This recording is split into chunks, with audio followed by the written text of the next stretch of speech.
Sunday morning breakfast எல்லாம் முடிச்சுட்டு lunch prepare பண்ணுறதுக்காக வந்தாச்சு. அந்த பர்டிகுலர் டேக்கு வந்து சிக்கன் தான் வாங்கியிருந்தாங்க.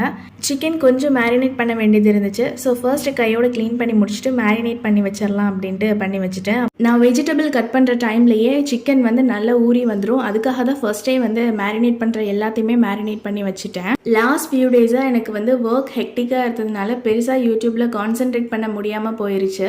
எந்த வீடியோவுமே வந்து ப்ராப்பராக அப்லோட் பண்ண முடியல. ஸோ அதை சில பேர் நோட் பண்ணியிருந்து எனக்கு பர்சனலாக மெசேஜ் பண்ணி கேட்டிருந்தீங்க, என்னாச்சு, எதுக்கு ஒழுங்காக வீடியோ போடலை அப்படின்னு. ஸோ அப்படி கேட்டதுக்காகவே ஃபர்ஸ்ட் நான் வந்து தேங்க்ஸ் சொல்லியிருக்கேன். அண்ட் வந்து சாரி, இனிமேல் வந்து கண்டினியூஸாக நான் வீடியோ கொடுக்க ட்ரை பண்ணுறேன். இதே மாதிரி லவ் அண்ட் சப்போர்ட் வந்து எனக்கு வந்து கொடுத்துட்டே இருங்க. ஒரு விசிலையே சிக்கன் நல்லா வந்துருச்சு. லாஸ்ட்டாக இது கூட திக்காக ஒரே ஒரு கப் தேங்காய் பால் மட்டும் ஆட் பண்ணிக்கணும். டேஸ்ட் வந்து ரொம்ப சூப்பராக இருக்கும்.